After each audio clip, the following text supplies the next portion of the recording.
É possível ser um homem de fé inabalável e ao mesmo tempo um monstro sádico? Mano, em Berserk, sim. O mestre Kentaro Miura nos joga essa pergunta na cara com um personagem simplesmente inesquecível, o Inquisidor Mozgus. Presta atenção, ele não é um apóstolo saído das trevas. Na verdade, ele nem é um apóstolo. Mas isso é assunto para outro vídeo. Ele é um pseudo-apóstolo. Depois eu vou explicar melhor com provas, fiquem tranquilos. Mas enfim, ele não é nem um demônio de outra dimensão. Ele é um homem, mas um homem que, em nome de Deus, cometeu atrocidades que fariam os próprios apóstolos darem um passo para trás. Porque tem apóstolos que sente prazer, sente pulsão, necessidade de comer. Mas o ato dele, de Mozgus, o que ele faz pela fé, é pura crueldade. Mas senta aí que hoje nós vamos desconstruir por que esse personagem é um dos mais fascinantes e polêmicos da história de Berserk, e ouso dizer, até mesmo dos mangás. E claro, como ele se tornou um espelho do que acontece quando a certeza absoluta encontra o poder absoluto. Para a gente entender o Mozgus, a gente precisa primeiro olhar para o mundo que praticamente invocou ele. O cenário é Albion, mas Albion já não é mais uma cidade. É uma ferida aberta no coração de Midland. O reino está em colapso total, cara. Uma praga misteriosa surge, um caos reina em toda a cidade. Porém sabemos, que é obra de um dos membros da mão de Deus. E ela se espalha pela terra, deixando um rastro de morte e desespero. A fome é generalizada, e a guerra contra o Império Kushan empurra ondas de refugiados para os portões de Albion. Essa gente se amontou em acampamentos totalmente doente, faminta e sem esperança alguma, cara. Bem aos pés da estrutura que deveria ser o farol da esperança, que é a Torre da Convicção. Só que a torre, símbolo de autoridade da Santa Sé, projeta uma sombra tão grande que bloqueia a própria luz do sol, cara. Uma metáfora perfeita para a situação. Vai falar que não é. O povo está desesperado, clamando por um milagre, por qualquer sinal de salvação. E é nesse vácuo de poder e fé que a heresia começa a brotar. Cultos pagãos surgem, bruxas aparecem e padres começam a ser assassinados. A Santa Sé precisa de uma resposta, e não só para punir, mas para reafirmar seu controle, mano. Eles não mandam um exército, não mandam um diplomata, eles mandam um inquisidor, eles mandam o próprio Mozgus. E a chegada dele simplesmente icônica, e obviamente eu quero dizer com isso, aterrorizante. Ele não aparece numa carruagem de ouro, mas sim numa máquina de ferro totalmente bizarra. Olha essa merda, cara. Toda adornada com rodas de tortura, um anúncio ambulante do que está por vir. Ele não veio para converter ninguém, ele veio para purificar. E num mundo onde o medo tomou o lugar da fé, a purificação de Mozgus é feita com dor e fogo, marcado pelo mesmo. O palco já estava montado para um dos arcos mais brutais e psicologicamente densos de Berserk. E obviamente nem preciso falar, isso é um espelho do mundo que vivemos eras atrás, porém do mundo que vivemos hoje. É aqui que a polêmica em torno de Mozgus realmente começa. Na filosofia dele, para ele, Deus é amor, sim, mas um amor severo, um amor que castiga, um amor que machuca e obviamente purifica. Ele acredita com todas as forças que o único jeito de purificar uma alma manchada pelo pecado é através do sofrimento extremo. A dor não é um castigo, é uma bênção. É o fogo que queima as impurezas e permite que a alma chegue limpo diante do Criador. Seus interrogatórios, que na verdade são sessões de tortura de uma crueldade absurda, rapaziada, são na cabeça dele atos de misericórdia. Ele realmente, genuinamente acredita que está salvando as pessoas. Ele não é um cara tipo assim, ah não, tô fingindo ser alguém. Não, ele acredita, entende? Você tem noção disso? Essa convicção dele é absoluta. A gente vê isso no discurso dele, onde ele mistura passagem sagrada com justificativas para a brutalidade. Ele não sente prazer sádico no que faz. Ele encara aquilo como dever sagrado, uma missão divina. E é essa ausência de malícia, cara, essa certeza de que ele tá fazendo bem, que torna tudo mais perturbador.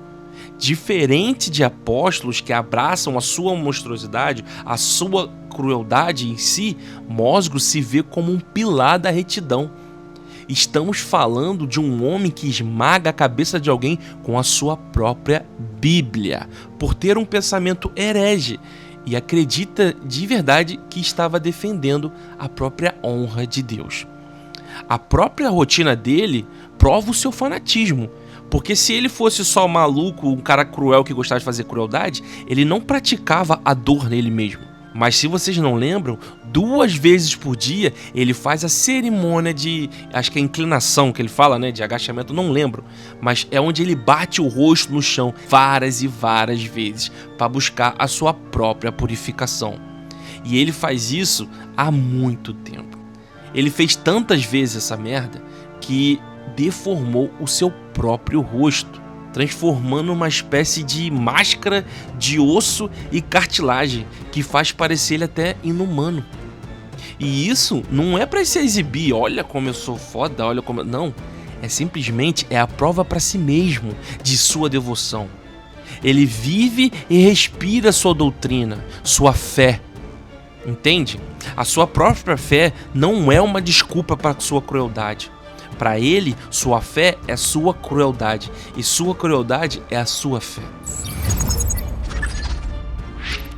E se você acha a ideologia dele bem perturbadora, totalmente louca, espere até ver quem são os seus seguidores. Essa dinâmica adiciona uma camada de complexidade moral, quase insuportável. Seus carrascos, os caras que executam as torturas e tudo mais, não são simples capangas, não são tipo os macaquinhos dele que faz serviço. Cada um deles era uma pária, um ser deforme que a sociedade rejeitou e tratou como um monstro. Todos eram pessoas que o mundo descartou, e então Mosgro o encontrou. Onde a sociedade viu monstros, ele viu instrumentos divinos e acolheu essa galera. Deu o propósito, uma entidade. Eles o ensinou que a sua deformidade não eram maldições, mas presente de Deus.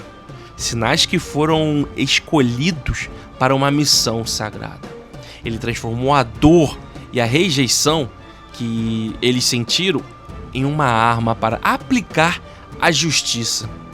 Num dos raros momentos em que vemos o lado mais gentil do Mosgro, ele trata esses homens com um carinho quase que paternal, como se fossem seus próprios filhos.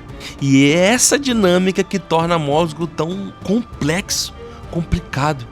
Ele é ao mesmo tempo o monstro que comanda câmaras de tortura e o salvador que dá propósito aos desamparados. Seus seguidores o amam com uma lealdade, cega, dispostos a morrer por ele a qualquer momento. E isso força a gente a se perguntar: um ato de bondade pode nascer de uma ideologia monstruosa?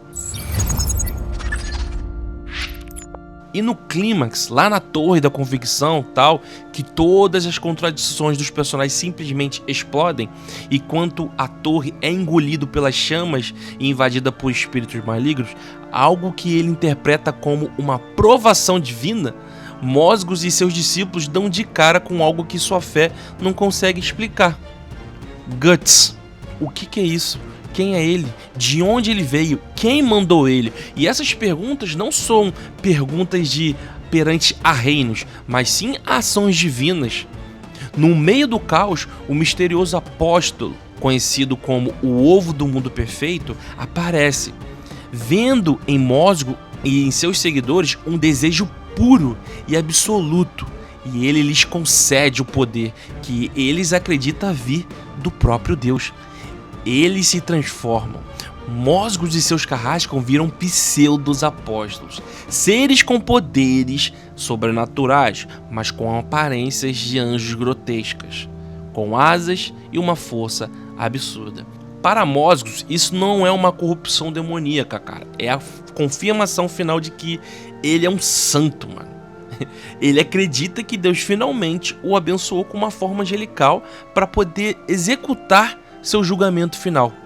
Ele se torna literalmente um monstro de fé, um ser com poder até mesmo infernal, cara, que grita passagem de escritura enquanto tenta esmagar seus inimigos. E é aqui que a gente chega no ponto central da polêmica. Eu te pergunto, Mozgos era só um homem levado ao extremo por sua fé? Ou ele sempre foi um monstro em potencial, só esperando o poder para revelar quem ele era de verdade? Rapaziada, no final das contas, Mozgos se firma como um dos vilões mais complexos e perturbadores de Berserk. Ele não é um tirano qualquer ou um demônio com fome. Ele é um estudo de caso sobre o perigo do fanatismo e da certeza absoluta. Ele representa a ideia aterrorizante de que as piores atrocidades não são cometidas por ódio, mas por um amor distorcido e até mesmo uma fé inabalável. Deixa aquele like, se inscreve no canal caso não seja inscrito e, claro, ativa o sininho para sempre ser notificado de vídeos novos. Tamo junto, rapaziada. É nóis, valeu e fui!